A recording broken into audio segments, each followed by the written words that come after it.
What's up guys, Fall3nWarrior here with episode 4 of my Tactics and Strategies series for Overwatch. In this episode, I'll be going over the tactics and strategies I use when playing Lucio on the map Lijiang Tower. Later in the game you're about to watch, my team was able to orchestrate a quick comeback and we were able to walk away with a win. Anyways guys, that is all for now, so sit back, relax, and enjoy.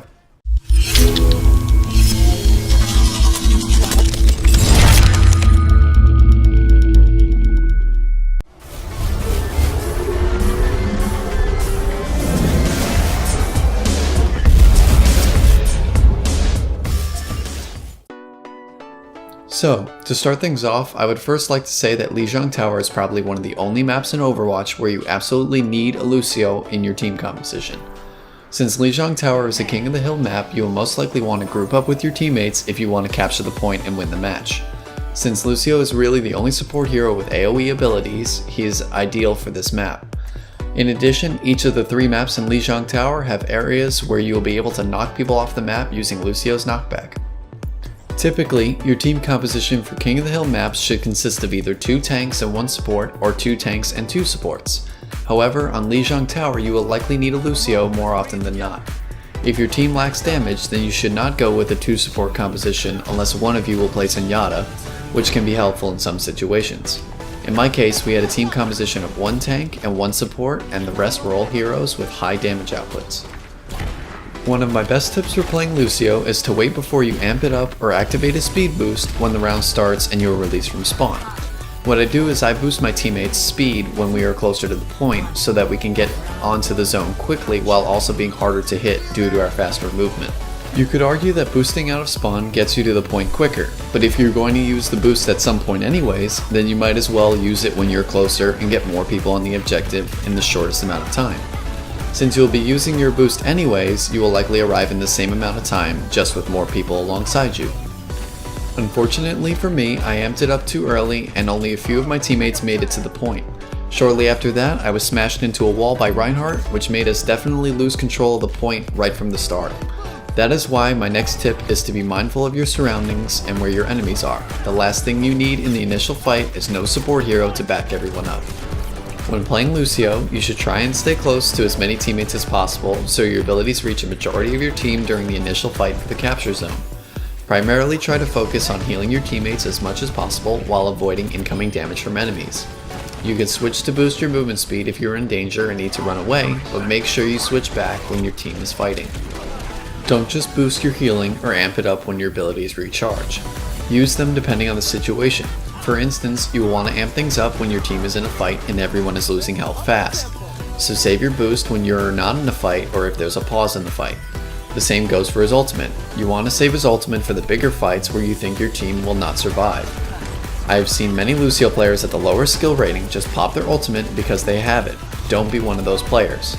You want to have your ultimate when you need it, not when you need it and don't have it available. You can see at this point in the match, I'm staying close to at least 4 of my teammates, but also notice that I'm not leading the charge. I'm staying back and letting them do the fighting while I focus on charging my ultimate for when the enemies respawn and return to the point as a group. Now I will tell you my strategy for aiming my basic attacks as Lucio. Typically, I like to strafe left and right repeatedly. While moving left and right, as well as jumping on occasion, I spray the enemies that I see as much as possible. Since Lucio's basic attacks take a little longer to travel, try and aim in the direction your enemies are moving towards. In fact, aim a little ahead of them so that your shots land on target while you continue to be a moving target that is hard to hit.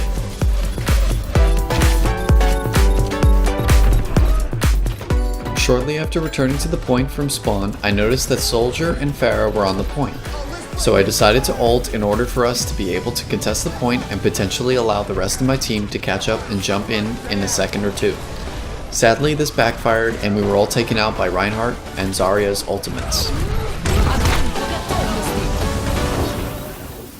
When respawning as Lucio, pay attention to your teammates' statuses. If a bunch of you guys die together, it is more worthwhile for you to hang back and group up with them. If you have to get near the point quick, you can either boost right out of spawn or wait till you are closer to the point like I mentioned earlier on.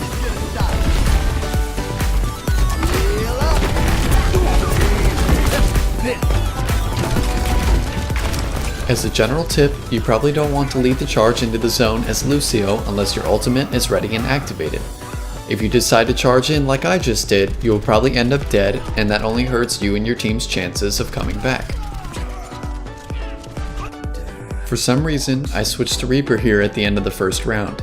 I'm not exactly sure why I did this, but I think it may have been to try and get to the point as quickly as possible and shred down their tanks. However, that wound up being the end of the first round, and the first point went to the enemies.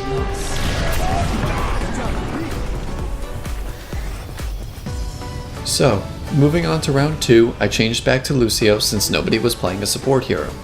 Once again, we had a team composition of 1 tank and 1 support, with the other heroes having high damage outputs.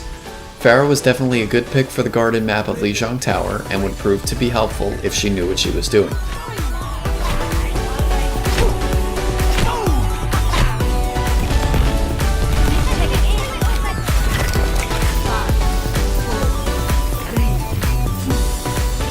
You can see that I held back on boosting my team for a few seconds so that we would be able to make it onto the point together. Once we pushed onto the point and I was safe behind a wall, I switched over to heal my teammates because the initial fight on King of the Hill maps usually determines who gets control of the point first. I was almost taken out by Reinhardt in the initial fight and just want to mention that you should use your knockback in 2 ways. The first way to use your knockback is to push back enemies that you feel are too close to you or your teammates who may be close to being eliminated. In my case, Reinhardt needed to be knocked back and taken out. The second case where you should use your knockback is to try and push enemies off of the edges of the map. I constantly look for angles where I can give an enemy a quick nudge and send them plummeting to their death below. Since we had control over the point from the beginning, my team sort of split up for a small period of time. During this time I stayed on the point because I knew that it would be better for them to come to me to heal instead of me moving to them and risking getting killed. If I went with one group and was eliminated, then my entire team would be missing a support on scene, and the enemy would be able to push and retake the point if they managed to kill a few of my teammates in my absence. This is gonna make you feel better. Raising the volume. It seems that my teammates got a little too cocky and decided to push up on their own all the way to the enemy spawn. This is never a good idea because eventually you will all go down at some point, and when you do, the enemy will retake the point and do the same thing to you while you're waiting to respawn. That is why I chose to stay back despite what my team was doing. Luckily, they turned it around and marched back to the point where I went right over to them to heal them so that our defense of the point could continue.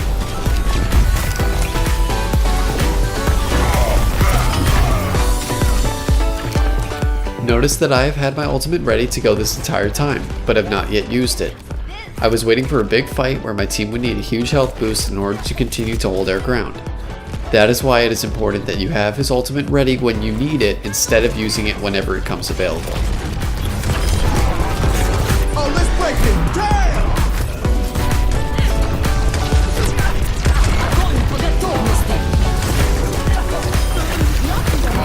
Oh, damn!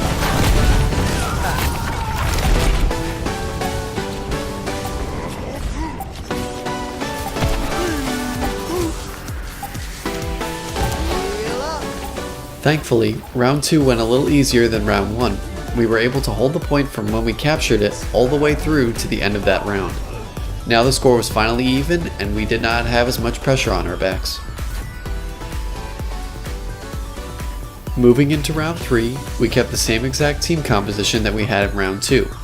Now all we had to do was group up and win the initial fight for the capture zone. For me, I had to keep my teammates' health up and get them into the fight as soon as possible. I basically continued all the current strategies that I've mentioned up until this part of the video going. Since last round went so well, I had no reason to adapt or change any of my strategies for the final round. Notice I finally used my own strategy in the third round that I've been talking about this whole video. I boosted the movement speed of my teammates when we approached the point. As soon as I was on the point, I then switched to healing my allies and started dishing out some damage to my enemies.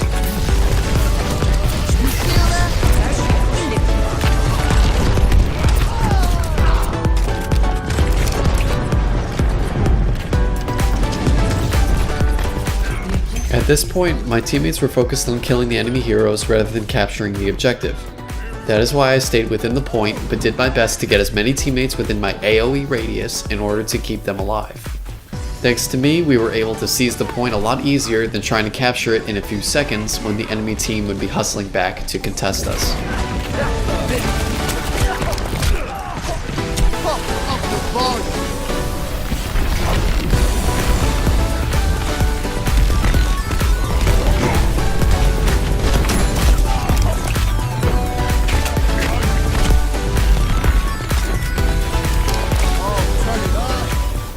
Since we already had control of the point during this time, all I had left to do was to get my ultimate ready for the next big fight. I was able to get it up in time and decided to use it because Winston and Genji were looking a little low and more enemies kept on coming. Because of activating my ultimate at this time, we were able to fight off the enemies and even push them back to spawn. That is why it is crucial for you to know when to use your ultimate and when to save it.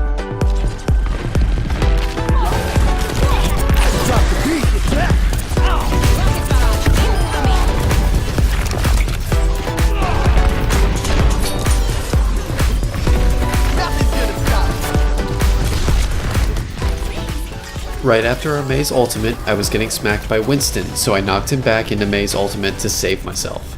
At this point in the match, we began to lose a little ground because we had pushed way too far and were getting cocky once again.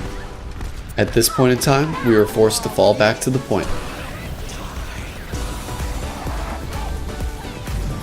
Luckily, we were able to survive Zarya's ultimate, and shortly after, my ultimate was fully charged. I decided to use it again since my team was nearby and I wasn't entirely sure how low their health was. Since we were fighting over the point and some of my teammates might have been low on health, I felt it was necessary to use my ultimate in order to ensure that we held our ground.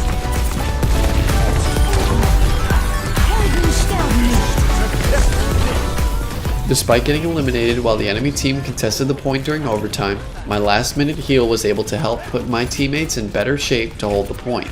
That is exactly what they did in my absence, and while I was watching my kill cam, you can hear the sound of them getting a team kill. Thankfully, we were able to walk away with a win and our heads held high.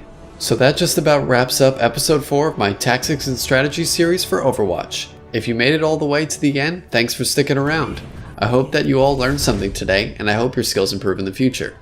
If you learned something today, please consider dropping a like on the video, and I want to see us reach at least 10 likes for this video. If you aren't already subscribed to my channel, feel free to hit that subscribe button for more Overwatch content like this in the future. Next episode, I'll be covering Ana, and after that, it's up to you guys to tell me which hero you want me to cover next. Also look out for my next Lawbreakers Closed Alpha video, which will be released next week. In that video, I'll be going over Bombshell, who was one of the characters available during the alpha. In addition, I have a Minecraft Funny Moments video on the horizon that I'm in the process of making with my good friend Nomadic Chaos. Go and check out his channel, and I will leave a link to it in the description down below. Also, as always, I've left a link in the description for you to pick up a copy of Overwatch Origins Edition on G2A, so go and check that out too. Anyways guys, I hope you enjoyed this video, and that's it for me. See you all soon.